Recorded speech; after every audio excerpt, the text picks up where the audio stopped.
Kung sinong dumali sa aso ko, yayariin ko. Ha? John Wick to pare. Ha? Tumatalon pa sa likod ko yan. Go King John. Yo, what's up mga idol? So ngayon nandito nga pala kami ngayon sa labas at ngayon magpapares nga pala kami. Pero this time kasama namin si King. Siyempre mga tropa at si Coach. Kasama natin dito si Johnson na nabugbog. So isa nga sa dahilan kung bakit nabugbog si Johnson ay madulas na nga yung kanyang sapatos. Binigyan ko dito si Johnson ng napakakapin ng sapatos na galing sa 361 degrees. So sakto nga ka-size ko si Johnson. Naibigay ko sa sapatos kung hindi ko nagamit. Balik tayo dito sa aming lakad. Medyo malayo nga kami lalakarin. Mula Nyogdos hanggang SM Bacoor. Gutom nga kasi kami after ng laro namin kaya naisipan namin magpares. Isa nga sa problema namin ay walang malapit na kainan dito o parisan sa amin. Kaya no choice tuloy kami kundi kumain kami sa harap ng SM Bacoor. Yakat na ano. Nay! Daga! Uy! Daga! Putak na amoy yatak pa. Lion Commando. Lay! Malupit na ano yun, breed yun. Breed! Breed. Magkano? 120. 120k? 120. Pero kinakain dog food. Dog food lang na kayo. Ayun na. Ha? Lion Commando. Ako yung namamahay yung pet ko eh. Baka namamahay yung pet. Uy, dago! Takot, gago. Nakita. Kabado. Dago, may nakita. Ha? King. Wait a minute. Mahalata tayo. Who are you? Mahalata kami. Kailangan malakas tayo. Lion Commando. Ha? Akong bahala sa'yo, King. Akong bahala sa'yo, no? Pagtakbo ni King, tumakbo na rin ako.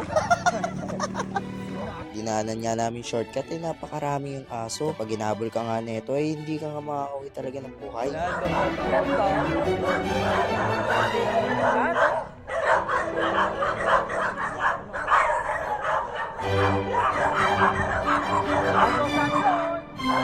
Ayan. Hindi ka makakano, Tiger Commando ka lang. K9 yun, no?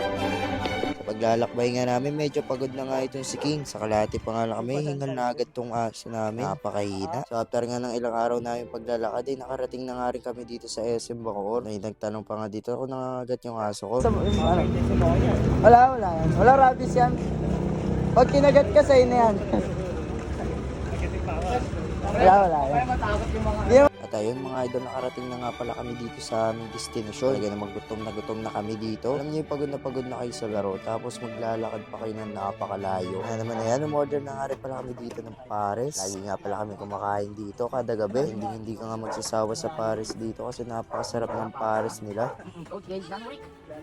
Medyo nagutom si John Wick eh. Nakalaga kay ano. Ano yan? Itlog, pang-protein to pare. Protein na yan. Para makondisyon. Sino? Ako. Hindi ba si John Wick? Hindi na siya. So ayan mga idol, napasabak na rin agad tayo dito. At sobrang dami ko nga nakain. Kaya kasi kumuha dito nung kumuha ng rice. Basta babayaran mo. Kusog na rin ang aming aso na si King. All packs na yan. No? Pagkatapos namin kumain, umuwi na rin kami agad. May comment nyo lang sa baba kung saan nyo gusto kami kumain. At pupuntahan namin yan. Yun lang mga idol. Peace!